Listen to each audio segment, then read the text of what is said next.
What's going on, guys? I hope you guys are having a fantastic day. So some pretty cool news right now. The pre-releases are going on. People are having events at their local shops.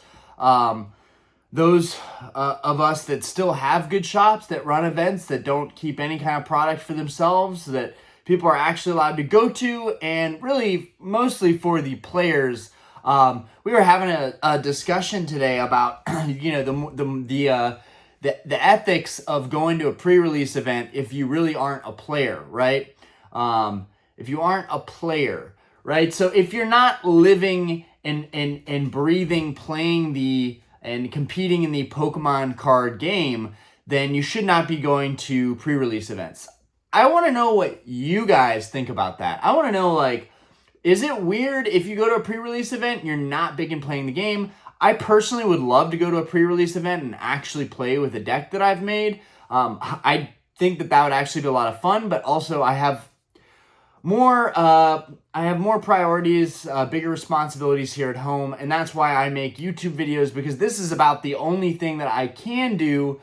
Even going to the shop and shopping around is something that takes time away from my family and spending time with the girls. So for me, my outlet, even eBay, selling on eBay takes a lot of time listing stuff, which is why I haven't listed anything all week.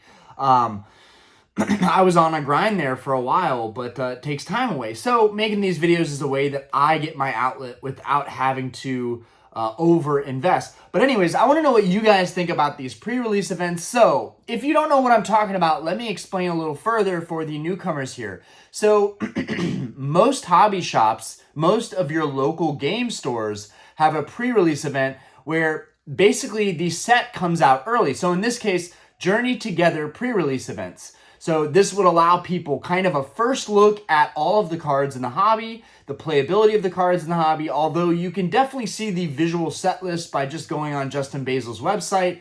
And you can see the visual set list, and you can see all the cards that'll be in the set. Although I think a lot of those were in Japanese, so you couldn't actually read the abilities or effects or learn the playability of the cards and complexities of them. Whereas you can do that going to a pre-release event, going to play the game, and then getting some pre-release products and getting to open those packs earlier than everybody else. So for people wondering, how on earth are people here getting Journey Together early? Most of it is from the pre-release events. I do have an idea, like a theory, right? Conspiracy theory that at these pre-release events, some of this product does go out the back door. It does get to people that don't play at all, that just want to get a hold of the product early. And I'm sure there's even people that pay game shop owners a premium just to get that product out the back door early. So I think part of that is why we're seeing so many listings on eBay going up early. But I think another part of it is just the legitimacy of pre-release events, and they're going on all around the country right now. People are playing competitively, and they're getting these products early, and they're getting to rip packs, and they're getting some awesome cards and some not so awesome cards. But in my experience, a lot of my friends that have gone to the pre-release events here in Charlotte have ended up texting me with these amazing pulls.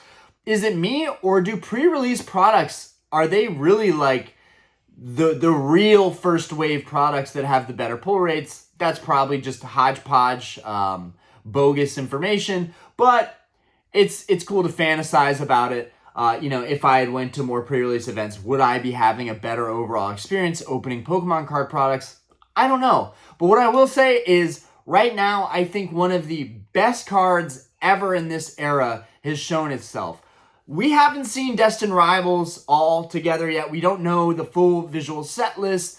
We've seen a couple leaks here and there, which is happening sooner than expected.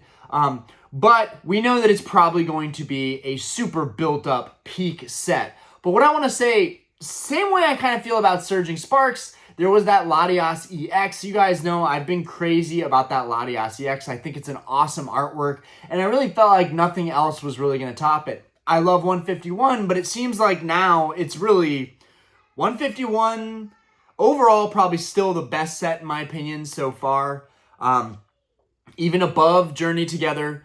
But then it probably goes Surging Sparks, and then Journey Together. But now I might be changing that ranking to 151. Surging Sparks is in second place. And then in first place is probably Journey Together right now. Because, guys, if you don't know this about me, I am a huge fan of the dragon type Pokemon. I'm a huge fan of reptiles in general. I do have a bearded dragon here at the house. And Salamence is literally the best of both worlds. It is literally taken from a salamander name. Like, come on. Salamence is incredible. The colors, the complementary colors of the red, the gray, and the blue look awesome on Salamence. And also, it's no question, I'm also a fan of Roaring Moon, which is the kind of prehistoric, ancient version of Salamence. I think that was a really, really good rendition of that Pokemon. And honestly, Roaring Moon and Salamence, both great together. But I had been saying, when are we going to get a Salamence art? And here we are with Journey Together. I know I haven't stressed it that much, that card's not that important to me, but it's because I've been in a fog with all the hype recently. I haven't really looked into these newer sets that much. I've kind of discounted them and said, you know what? Pokemon's reprinting some of the earlier sets that we had in Scarlet and Violet. They're going to do the same thing with these later sets, and that's going to allow the hype to die down and things to simmer out and settle. The dust is going to settle, and then these sets won't be as great as people previously thought they were. I mean, already Surging Sparks is looking like chopped liver when you're looking at Journey Together. So, is that going to happen with Destined Rivals? Most likely. We're going to get Destined Rivals, and it's going to blow Journey Together out of the water. But I did talk about this in yesterday's video. The Clefairy looks great. The Articuno looks great. The Salamence looks great. But I gotta say, the Salamence, upon taking further looks at it and going on eBay and placing my first bid on a Salamence card that someone definitely just pulled from a pre-release product, I gotta say, and I put it in my thumbnail. I rarely put cards in my thumbnail because I don't want to be pumping these cards up. Right? It's okay to talk about them. If people want to watch my videos and tune in and hear my thoughts about a certain card, they can. But that doesn't mean that without even watching my videos, they just see a thumbnail and they just automatically think, oh, this card's going to go to the moon because Orion thinks it's one of the best SIRs. But I genuinely mean it this time, guys. This card is worthy of being in my thumbnail. The Salamence is absolutely phenomenal. I thought the Latias was so cool because he was flying up in the air with the whole sky background behind him. But then the Salamence freaking tops that. The Salamence is epic. It's beautiful. It's flying in the sky. It's got the clouds behind it. It's got the flames coming out of his mouth. It's this full-bodied alternate art SIR card. It just looks amazing. I love how all of the focus is on the Pokemon. And for that reason, I'm going to rank it above the Latias now, which I previously thought was one of the best cards. I also think Bubble Mew is one of the best cards of this era, but really, really hyped up, really, really inflated, way too expensive for how fresh that card is, right? I could go off on tangents about so many different artworks that I think are more valuable in my opinion, are more worth people's attention, but we're not going to do that. We're going to stick with the Salamence, okay? So, I said in yesterday's video, I think the Salamence is going to come running out the gate. It's probably going to be roughly, I don't know, a $100, $200 card. I pretty much hit the nail on the head. These cards coming out of pre-release, yes, people have listings for $300 to $400, which is just insanity. What, like, come on, you're not really going to get that for a card that just came out. In this set, they're going to print plenty of it. Hopefully. Hopefully Pokemon doesn't take us down too bad. Yeah, right now it's about, $200, which is pretty much spot on. There have been a couple, I think there was a sale a little bit below that, like 180 or 150 or 125. And then I think they're going to end up settling around the same as the Latias. I'm using that as kind of my baseline. I think 180 to 225 is like a really good area to get that card in raw. And it sucks that that's like a good price, right? Because, yeah, there was a time where alt arts, like the environment was, I don't know, kind of dying off a little bit. And you could get alt arts for sub $100 that were phenomenal, like the Charizard V from Brilliant Stars and the Lugia V that I mentioned in an earlier video a couple days ago. There was a time for that. So I think a lot of people feel like if they just sit these out, eventually a lot of copies are gonna be printed, and they're gonna eventually hit that price point of $100 or sub $100. But we also have to remember that the hobby is more popular than it's ever been right now. We are at a peak, incredible time in the hobby. That being said, unfortunately, anywhere from $150, $180 up to $200 is probably the baseline for a lot of these, for a lot of the most sought after, most popular chase cards. And in my opinion, and I want to hear what you guys think too, the Salamence is gorgeous. It is hands down probably one of the best cards we've got in this era. The Salamence to me gives off epic grail card vibes. Like it gives off like, I want to collect several copies of this card, even if I'm buying them raw and they don't end up getting a PSA 10. This is still a card that stocking up on would probably be a good deal. So I'm going to do the same thing I did with the Latias EX. I bought a couple copies of it. The first one did not fare so well. I've got 2 more out to PSA right now, so hopefully those copies fare a little bit better. And to even safeguard myself further, because I really wanted to lock that card in, you could call it FOMO, call it whatever you want, I don't care. I think the card is cool, I want to have it in my collection. So I paid $500 to get the Latias EX in a PSA 10. That's still on the way to me now, but that card is headed to me. And I think it's worth it. I really think it's worth it. We see the Greninja EX. I don't even think that card's that great. I have it in my collection. I think it's kind of just a super busy artwork. I honestly don't even know why I bought it. I really like Greninja. That's why I bought it, but there are better Greninja artworks. Honestly, the Greninja promo is probably better than the Greninja EX SIR, but we'll leave that at that. Either way, I thought the Latias was worth it. I think the Salamence is worth it. The Salamence, I'll be trying to get a couple copies of, and hopefully I get one copy that comes back at 10.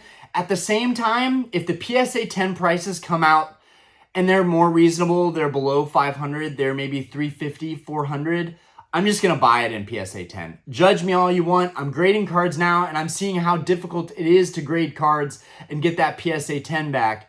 And guys, I'd rather be safe than sorry. I will say buying the cards raw and making a submission and sending them in, it creates a whole new story and a whole new memory, and that's why I like grading right now. It is a risk, it is a gamble, and it can hurt you financially, but these past 2 times, it has been worth the risk, and I even sent stuff that I knew better that I shouldn't have sent in, but I sent it in anyways. Grading can be a lot of fun, and as you get better and better at it, you will get more consistent submission returns, graded returns, and that you'll be happier with. And I'm hoping this third submission that I sent off will be that submission for me. I'm hoping that I really handpicked these cards, and they weren't just cards out of my binders. They were cards that I had picked previously that I thought were in really good condition for my collection. So I'm hoping those all do really well. But this third PSA submission could be one of my last. I don't know, for at least for a while. PSA has been really backlogged recently. Even though my order is already in prep, I'm really impressed with that. It was in prep within like 3 days after I shipped it off.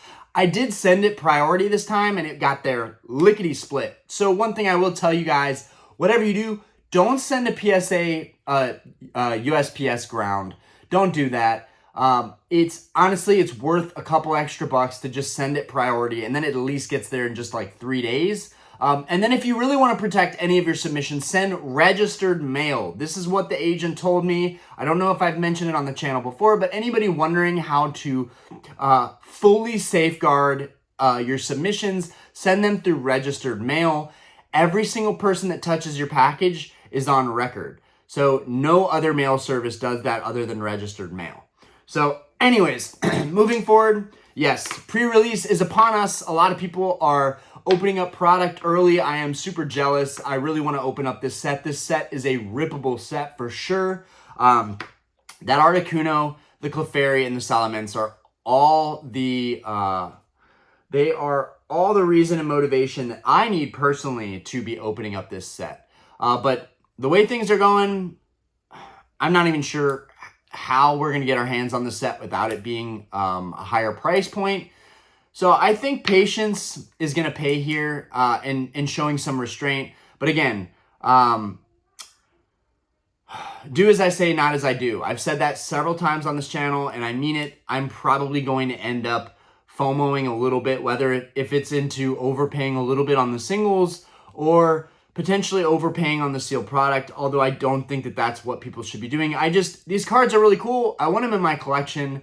And with the way Scarlet and Violet's been going, there's a good chance with these megas coming soon in the next era, there's a good chance that Scarlet and Violet, relative to this upcoming era, could look like pure gold, right? Now, compared to Sword and Shield alt arts, you know, I didn't think Scarlet and Violet was as good. Now that Scarlet and Violet is fully rounded out, we've seen how the market has responded to everything, you know. We've seen how the community has responded to everything. We've seen how much growth we've seen in the community.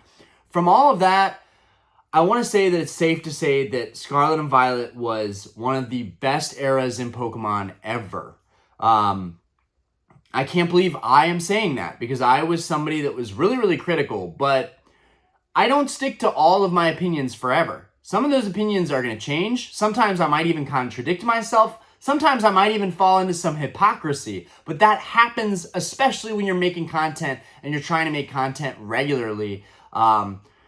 Anyways, that being said, yeah, I'm super excited, guys. That Articuno illustration rare, that card graded PSA 10 gem mint and a light blue graded guard. That thing is gonna look sick, especially next to some of my other favorite illustration rares. I graded, you know what? I'll just get a couple of them out right here.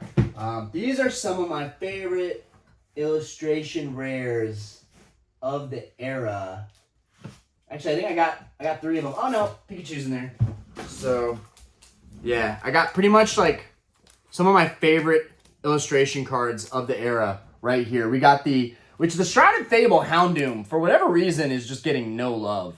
The Shrouded Fable Houndoom, come on, focus. The Shrouded Fable Houndoom, that's one of the goats right there. I picked that guy up for like 20 bucks or less at my local shop.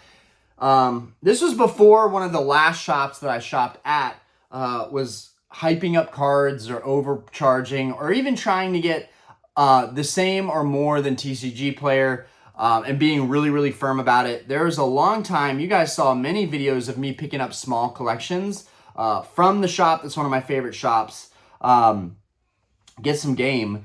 And now everything retail is being overcharged. So I know that eventually we'll get back to some sense of normalcy in the hobby, normality. And when that time comes, I will be shopping again, and I will be looking to pick up stuff that other people just aren't picking up at the time.